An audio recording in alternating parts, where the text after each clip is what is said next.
Pô, a galera direto me pergunta assim, né? Tesouro direto vale a pena, né? E eu acho pertinente a pergunta, né? Com esse juro caindo tanto, né? E esse estoque gigantesco de dinheiro empossado lá na poupança, e a galera olhando os extratos, né, falando, isso aqui não está me rendendo mais nada, né, o meu fundo DI, que me pagava 15% ao ano sem risco, né, e com liquidez diária, não me paga mais nada. Então as pessoas, obviamente, elas começam a se interessar por outras possibilidades, por alternativas, e obviamente a alternativa para quem esteve sempre na poupança ou no DI, a mais imediata é o Tesouro Direto mesmo. Elas estão certas em fazer essa investigação, muito embora elas devessem perguntar também sobre outras classes de ativos, né? Mas essa é uma história para depois. Vamos falar dessa história primeiro, né? Vamos fazer o segundo gol antes do primeiro. Então, vou fazer um primeiro golzinho hoje, aquele golzinho chorado ali, 45 do segundo tempo, chuveirinho na área, cruzou, esbarrou, sobrou peixinho. Então, vamos lá. Essa pergunta, na verdade, Tesouro Direto vale a pena, né? Essa é uma pergunta colocada assim, ela não faz muito sentido, para falar a real. Porque é o seguinte, igual, imagina, comprar casa é bom, né? Comprar imóvel é bom, ações é bom, comprar carro é bom. Pô, depende de que preço você pagou, né? Qual ativo você comprou, qual casa, em qual lugar você comprou.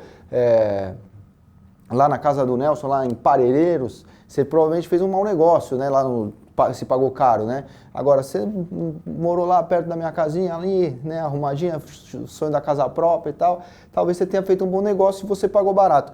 Então, tem muita coisa, é um samba, o Tesouro Direto assim, olhando, é um samba do crioulo doido, entendeu? Tem coisa boa ali dentro, tem coisa ruim ali dentro, como é a nossa vida, não é mesmo? Então, ainda bem também que seja assim, né? Se fosse só coisa boa também, talvez não tivesse graça, né? Só não vamos ter problema o dia que nós morrer, né? Então,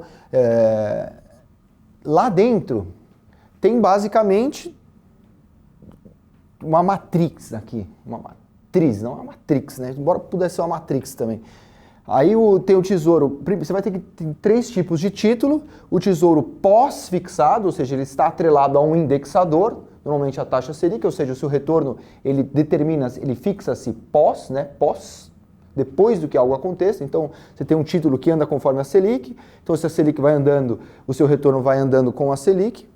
Tem o pré-fixado, em que você fixa previamente uma taxa de juros com o governo. Olha, você combinou com o governo que você vai receber 9% ao ano até 2024.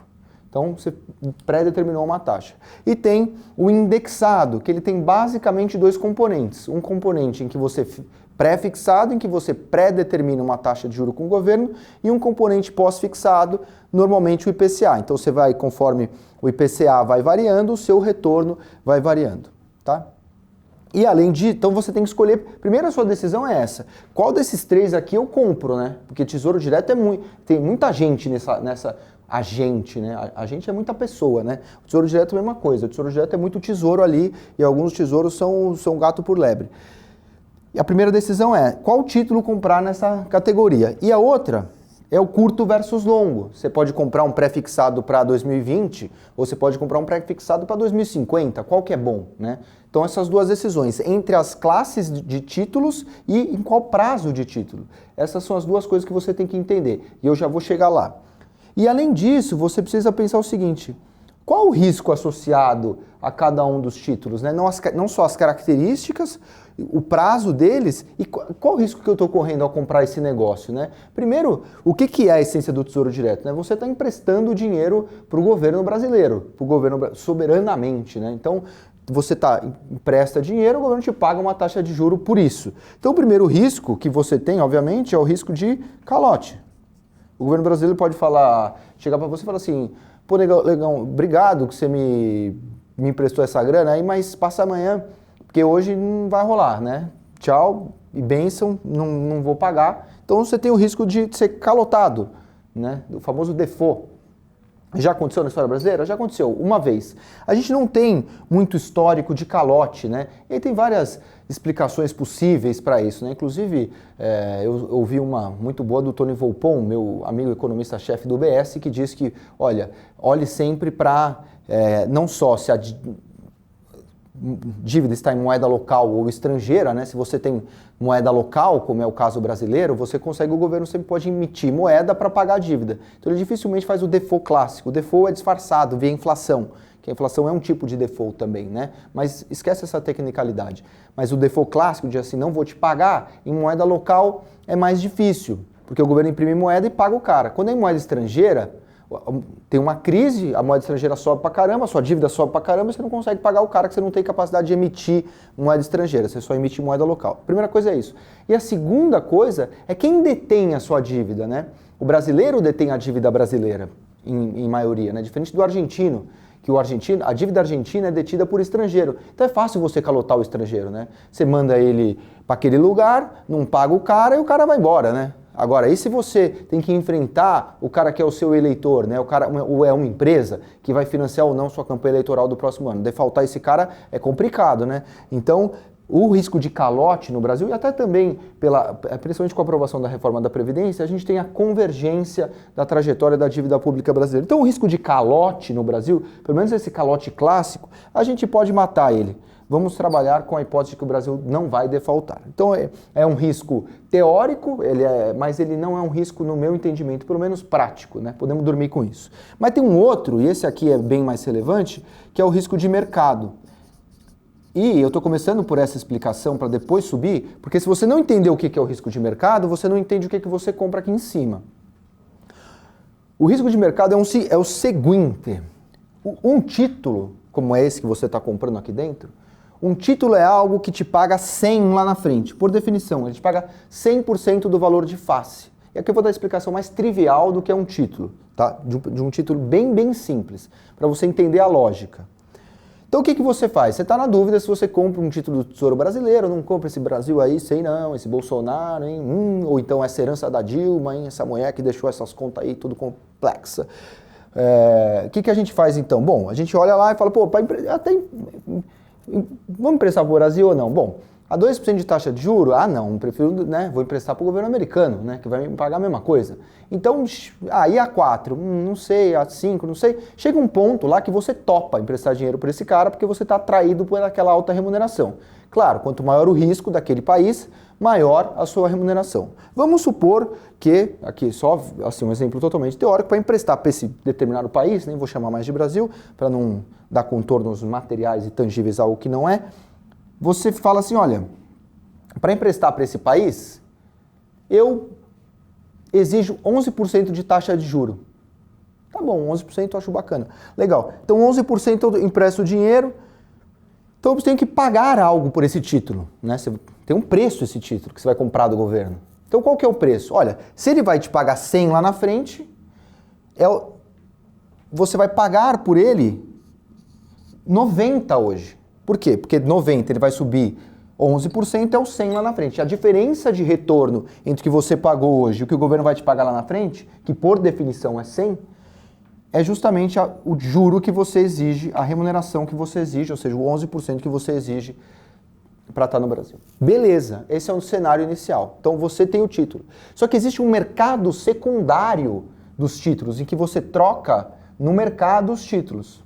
Hoje a taxa era 11. Só que amanhã a galera pode chegar e falar assim, deu uma azedada nesse Brasil. Agora, ou mesmo no mundo, né? Tá tudo mais incerto no mundo. O Trump vai brigar com o chinês, sei lá, a reforma da Previdência não vai mais passar, o Alcolumbre lá tá brigando com o Bolsonaro, não quer Polícia Federal lá no líder do governo, beleza. Eu ainda topo emprestar dinheiro para esse país, mas eu topo agora eu não quero mais 11%, eu quero, sei lá, 25%. Só ficou muito arriscado. Então, não é mais, o preço atual não vai ser mais 90, porque de 90 para 100 vai ser 11%. O preço, para você ter um retorno de 25%, você tem que pagar, dado que você vai receber 100 lá na frente, esse preço tem que cair para 80.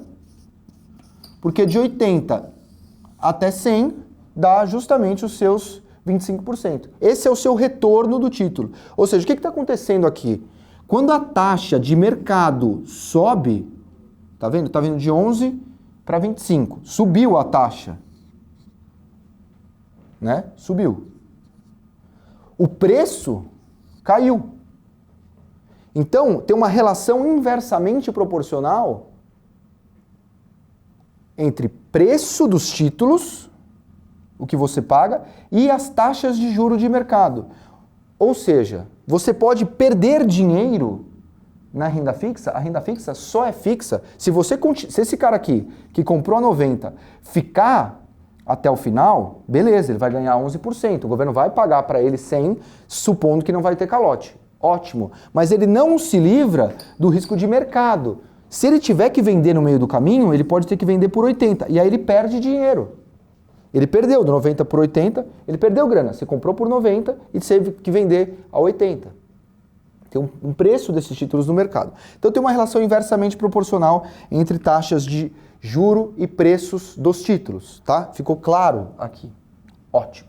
Com isso, a gente pode voltar para cá, para a gente decidir qual que é atrativo ou qual que não é atrativo. Primeira coisa é o tesouro pós-fixado. Olha, o tesouro pós-fixado aqui não tem prêmio de risco de mercado, porque ele não tem o preço, ele varia exatamente conforme a Selic, não tem jeito de você perder dinheiro. Ele está pós-fixado que a Selic render, você vai render. Tá? Então se a Selic sobe, ele rende mais, se a Selic cai, ele rende menos no tempo, mas você nunca perde dinheiro.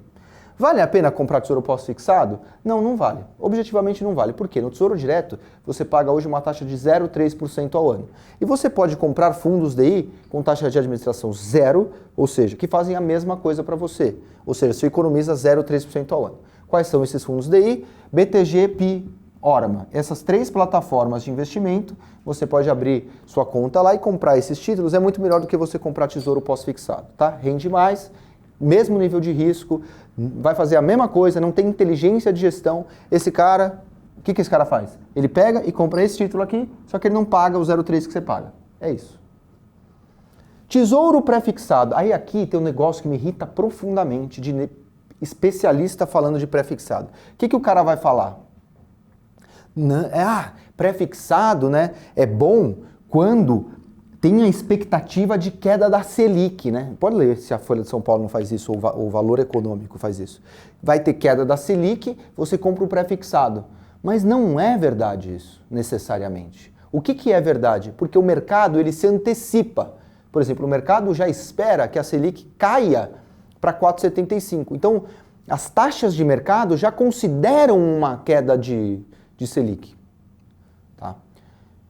Então, o que vai ganhar dinheiro no pré-fixado? Quando as taxas de mercado caírem mais do que hoje se espera. Ou seja, se o mercado já está esperando 4,75, a Selic tem que cair para mais do que 4,75, para menos do que 4,75 do que o mercado está esperando. Então, precisa ser mais agressivo do que hoje está no preço segundo as taxas de mercado.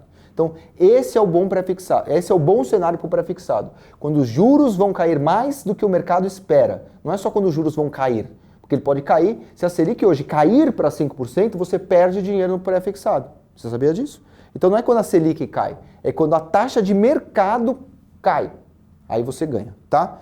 E a taxa de mercado, porque ela já reflete uma expectativa. O mercado não é bobo, né? Você acha que só temos nós de esperto aqui, né? Tá todo mundo já fazendo conta. O cupom sinalizou que vai cortar juro, o mercado já leva para o preço. Então você ganha dinheiro quando você está à frente do mercado. Eu acho que o mercado está exagerando na taxa para cima. Eu acho que a gente vai cair mais ainda. Então eu acho uma boa pré-fixado. Tá?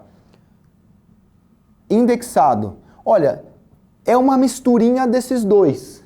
Ele também ganha quando você tem isso aqui, mas ele tem uma proteção porque se o IPCA ele sobe muito, você está protegido da inflação. Você não vai ganhar tanto no pré-fixado, porque quando a taxa cai, você pega esse efeito aqui cheio no pré-fixado, porque ele só tem esse componente.